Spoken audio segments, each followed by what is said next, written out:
साथियों, अब हम बात करने वाले हैं उत्तर प्रदेश के स्पेशल में उत्तर प्रदेश में शैक्षिक अनुसंधान के बारे में। देखिए, आप लोग यूपी पुलिस की तैयारी कर रहे हैं, मुझे पता है, और आप लोग आरओ यारो की भी तैयारी कर रहे हैं, ये भी हमें पता है। लेकिन आप लोगों को अभी तक सही कंटेंट नहीं मिल पा रहा था, और जिसकी वजह से कहीं ना कहीं आप बहुत ज्यादा एक तरह से प्रॉब्लम फेस कर रहे थे। लेकिन अब आपको प्रॉब्लम फेस नहीं करना है, अब आपको भटकने की भी आवश्यकता नहीं है, क्योंकि मैं सारी सीरीज कंप्लीट करके दूंगा। मैंने आपसे प्रॉमिस किया है तो वो चीजें करके ही दूंगा। लेकिन आपका भी ये प्रॉमिस बनता है कि आप भी हमारा सपोर्ट करें और हमारे साथ जबरदस्त मेहनत करें। जिस तरह से मैं आप लोगों को सारी चीजें पढ़ा रहा हूं और जिस तरह से हमारे साथ कुछ लोग बैठे हुए हैं, मैं बाद में इनका चेहरा दिखाऊंगा, जो लोग हमारे साथ बैठकर एक तरह से मेहनत कर रहे हैं सिर्फ हमारे लिए कि हाँ सर आप पढ़ाइए, हम आपके साथ हैं। इस समय अगर आप देखें तो घड़ी में बज चुके होंगे 11 बजकर कह सकते हैं 10 मिनट। लेकिन अगर आप देखें तो अभी भी रिकॉर्डिंग चल ही रही है। तो ये सीरीज और एक क्रम जो है चलता रहेगा, अनवरत चलता रहेगा, बस आप लोगों के लिए, जब तक कि आपका एग्जाम नहीं हो जाता है। और जो नए छात्र जुड़ेंगे वे भी कहीं ना भटके, उनके लिए भी हम उतना ही मेहनत करेंगे जितना आज अभी वाले छात्रों के लिए कर रहे हैं। लेकिन भविष्य की तैयारी के लिए, भविष्य में आगे बढ़ने के लिए आपको क्या करना होगा? वर्तमान में मेहनत करना ही पड़ेगा। बिना मेहनत किए कुछ भी आपको हासिल नहीं होने वाला है। ये बात तो आप समझ चुके होंगे। अगर नहीं समझे हैं तो एक दिन आप अपने आप से समझ जाएंगे, या तो मेरे समझाने समझ जाइए, या तो आपका अनुभव आपको खुद ही समझा देगा। आइए अब प्रारंभ करते हैं, बिना किसी और बात की चर्चा करते हुए सीधा आते हैं अपने टॉपिक पर। जैसा कि बात करते हैं आज उत्तर प्रदेश के एजुकेशन सिस्टम के बारे में हम बात करने वाले हैं। ऐसे में अगर आप देखें तो उत्तर प्रदेश का जो एजुकेशन सिस्टम है, ठीक है, ज्यादा ना तो खराब है ना तो बहुत ज्यादा अच्छा है, लेकिन फिर भी ठीक ठाक है। ठीक है, लेकिन आज हम उतना डिटेल में तो नहीं बात करेंगे। आज हम सिर्फ उतना ही बात करेंगे जो हमारे डेटा से संबंधित है, जो हमारे एग्जाम से संबंधित है। बाकी किसी दिन हम बात करेंगे अपने राज्य की किस तरह से शिक्षा व्यवस्था है और कैसे हमें अपने राज्य की शिक्षा व्यवस्था को बेहतर करना है। आइए अब समझते हैं। सबसे पहले बात कर लेते हैं दोस्तों, राज्य की शैक्षिक अनुसंधान एवं प्रशिक्षण परिषद की बात करते हैं, यानी कि कह सकते हैं काउंसिल की बात करते हैं। तो इसकी स्थापना कब हुई थी? तो इसकी स्थापना हुई थी 1981 में। और कहां पर हुई थी? लखनऊ में हुई थी। तो ध्यान रखिएगा, एजुकेशनल की बात करते हैं, यानी कि education research and training council की बात करते हैं दोस्तों। तो इसकी स्थापना कब हुई थी? तो 1981 में, यानी कि लखनऊ में हुई थी। उत्तर प्रदेश माध्यमिक शिक्षा सेवा चयन बोर्ड की बात करते हैं, तो ये हमारे एग्जामिनेशन में पूछा ही जाता है। तो उत्तर प्रदेश माध्यमिक शिक्षा सेवा चयन बोर्ड, तो अगर आप इतना नहीं याद रख पा रहे हैं तो ये याद कर लीजिएगा, माध्यमिक शिक्षा सेवा चयन बोर्ड की बात करते हैं। तो इसकी स्थापना कब और कहां पर हुई थी? तो इसकी स्थापना हुई थी 1982 में हुई थी। और कहां पर हुई थी? तो हमारा एक जिला था प्रयागराज की बात करते हैं। तो प्रयागराज की बात करते हैं तो हमारा एक जिला है, वो है प्रयागराज, यहाँ पर इसकी स्थापना हुई थी, जिसका पुराना नेम है इलाहाबाद। ये बात तो आप जानते ही हैं। तो इसका पुराना नेम है दोस्तों इलाहाबाद। प्राथमिक शिक्षा के लिए स्कूल चलो अभियान, ये वाला क्वेश्चन आपके एग्जामिनेशन में पूछा जा सकता है। स्कूल चलो अभियान की बात करते हैं। चलो स्कूल, कहीं ना कहीं ये अभियान शुरू किया गया था सरकार के द्वारा। और कब शुरू किया गया था? सन 2001 में शुरू किया गया था। सन 2001 में शुरू किया गया था। शिक्षा के लिए, एजुकेशन को बेहतर करने के लिए हमारी सरकार ने कहा कि अगर हम कुछ ऐसी योजना लाते हैं जिससे क्या हो कि लोगों के एक तरह से मुंह से निकलने लगे कि हाँ स्कूल चलो, स्कूल चलो। कुल मिलाकर हर जगह कहीं ना कहीं ये चीजें चल रही थी। सन 2001 में तो बहुत सारे बच्चों ने एनरोलमेंट कराया था और बहुत सारे माता पिता भी इससे प्रोत्साहित हुए थे, और सरकार की यह योजना काफी सफल रही है। तो ध्यान रखिएगा, इस योजना की शुरुआत होती है सन 2001 में। उत्तर प्रदेश में राज्य उच्च शिक्षा की बात करते हैं, ठीक है, हायर एजुकेशन की बात करते हैं दोस्तों। तो इसकी काउंसिल की स्थापना कब हुई थी? 1995 की बात करते हैं। 1995 की बात करते हैं तो इसकी शुरुआत हुई थी। साक्षर भारत की बात करते हैं कार्यक्रम या मिशन की बात करते हैं, अर्थात कहने का मतलब ये है कि भारत को पढ़ा लिखा हम बनाएंगे, ये अभियान बनाया जाता है। कि लिटरेसी की बात करते हैं, लिटरेट की बात करते हैं, कि भारत को एक तरह से साक्षर बनाना है, इसके लिए भी एक कार्यक्रम चलाया गया था और वो चलाया गया था सन 2009 में चलाया गया था। तो ऐसे में अगर आप देखें तो उत्तर प्रदेश में आपको 2 से 3 बातें आप जरूर याद रखिएगा।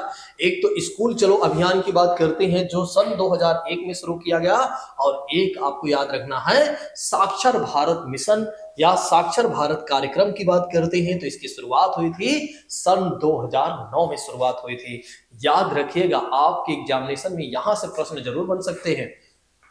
आइए अब इसी के साथ हम बात कर लेते हैं कुछ अन्य महत्वपूर्ण चीजों के बारे में। एक डेटा है, इस डेटा को याद रखिएगा। प्रदेश में कुल केंद्रीय विश्वविद्यालय की बात करते हैं, अगर दिखाई दे रहा हो तो ठीक है, नहीं तो मैं इसका कलर चेंज कर देता हूं, आप बिल्कुल निश्चिंत रहिए, शायद वही कलर ठीक पड़ेगा ना, तो या एक कलर देख लेते हैं, हाँ ये ठीक है, एक मिनट। चलिए, प्रदेश में कुल केंद्रीय विश्वविद्यालय की बात करते हैं तो कुल केंद्रीय विश्वविद्यालय की बात करते हैं तो टोटल कितने हैं? 6 हैं। तो टोटल केंद्रीय विश्वविद्यालय की बात करते हैं 6 हैं। 4 जो है बिल्कुल जनरल है, एक एग्रीकल्चर से संबंधित है, एक विमानन से संबंधित है। विमान का मतलब हो जाता है जो हवाई जहाज वगैरह उड़ाते हैं, ठीक है, उसके प्रशिक्षण की बात करते हैं, उसके ट्रेनिंग की बात करते हैं तो ट्रेनिंग सेंटर की बात कर सकते हैं, ठीक है। तो ये भी आपके हमारे राज्य में है। तो टोटल मिलाकर केंद्रीय विश्वविद्यालय की बात करते हैं, केंद्रीय विश्वविद्यालय सेंट्रल यूनिवर्सिटी की बात करते हैं तो टोटल कितने हैं? 6 हैं, जिसमें से 4 जो है जनरल है, ठीक है, एक एग्रीकल्चर से रिलेटेड है, एक अगर आप देखें तो विमानन से रिलेटेड है। ये बातें याद रखिएगा।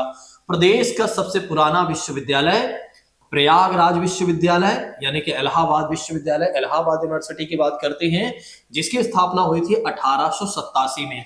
ये तो स्टार्टिंग में भी हमने आपको बताया था और अब फिर हमने आपको बता दिया है, तो अब आपका रिवाइज्ड हो गया है, अब आप समझ गए हैं और याद भी हो गया होगा। तो ध्यान रखिएगा, ये बातें आपसे पूछी जा सकती हैं। ऐसे में अगर आप देखें तो नेक्स्ट बात कर लेते हैं, एजुकेशन में हम और 1-2 पॉइंट्स देख लेते हैं। जैसा कि बात करते हैं राज्य शैक्षिक प्रशिक्षण, ये तो हो ही चुका है, ठीक है, ये भी हमने आपको बता दिया है, ये भी हो चुका है। तो अब मुझे लगता है कि कुछ और थोड़ा बहुत रहे, हाँ 2-3 बातें हैं, इसको भी आप देख लीजिएगा। बात करते हैं हम Lala Lajpat Rai memorial medical college, इसको आप लिखते चलिएगा, एक एक बातें महत्वपूर्ण है। हाँ, लाला लाजपत राय की बात करते हैं यानी उत्तर प्रदेश के प्रमुख मेडिकल कॉलेज की बात कर लेते हैं कि उत्तर प्रदेश में कौन कौन से मेडिकल कॉलेज हैं, ताकि जब आपके घर में कोई सदस्य पढ़ना चाहे तो वहां पर जा सकता है, या कह सकते हैं कि कोई नीट वगैरह का एग्जाम क्वालिफाई करता है तो उन लोगों को ये मेडिकल कॉलेज कई बार मिल जाते हैं, ठीक है। तो ऐसे में अगर आप देखें तो Lala Lajpat Rai memorial medical college की बात करते हैं तो ये कहां पर है? मेरठ में है, ठीक है। कभी आप मेरठ जाइए तो आपको देखने को मिलेगा। नेक्स्ट है महारानी लक्ष्मीबाई की बात करते हैं, महारानी लक्ष्मीबाई मेडिकल कॉलेज की बात करते हैं तो ये कहां पर है? तो झांसी में है। तो ध्यान रखिएगा, महारानी लक्ष्मीबाई मेडिकल कॉलेज ये कहां पर है दोस्तों? तो झांसी में है। गणेश शंकर विद्यार्थी मेमोरियल मेडिकल कॉलेज की बात करते हैं, गणेश शंकर विद्यार्थी मेमोरियल मेडिकल कॉलेज की बात करते हैं तो ये कहां पर है दोस्तों? कानपुर में है। Sarojini Naidu SN medical college की बात करते हैं तो ये कहां पर है दोस्तों? आगरा में है। तो ये बातें आप लोग जरूर ध्यान रखिएगा, आपके एग्जामिनेशन में यहां से प्रश्न जरूर पूछे जा सकते हैं कि सरोजनी नायडू मेडिकल कॉलेज कहां पर है दोस्तों? तो आगरा में है। देखिए, ज्यादातर जो ये प्रश्न बनेंगे ना, ये आरओ यारो में बन सकते हैं यहां से, क्योंकि थोड़ा से कठिन परीक्षा में आप कह सकते हैं, या पीसीएस में यहां से क्वेश्चन पूछे जा सकते हैं। लेकिन मे भी अगर यूपी पुलिस में बन गया तो आपको याद करके जाना ही चाहिए, ठीक है, रिस्क नहीं लेना चाहिए मेरे हिसाब से, क्योंकि वैकेंसी एक बार आई है काफी दिनों बाद, तो हमें कोई भी रिस्क नहीं लेना चाहिए, सारी चीजें हमें पढ़कर जानी चाहिए, ठीक है। फटाफट आप लिखते भी चला करें, ताकि मैं थोड़ा से इसलिए रुक जाता हूं ताकि आप लिख लिया करें, आप वीडियो को बिना पॉज किए लिखा करें, ठीक है, ताकि आपको ज्यादा समय ना लगे। और फिर आपकी एक बार आदत बन गई ना बिना वीडियो को पॉज किए हुए और आप लिखते रहेंगे ना, तो फिर दोबारा आपको ये सब करने की जरूरत नहीं पड़ेगी। एक बार आपको क्या करना है? अपनी आदत बनाना है, एक बार क्या करना है? अपनी आदत बनाना है। नेक्स्ट बात करते हैं बाबा राघव दास मेडिकल कॉलेज की बात करते हैं, बाबा राघव दास मेडिकल कॉलेज की बात करते हैं तो ये कहां पर है दोस्तों?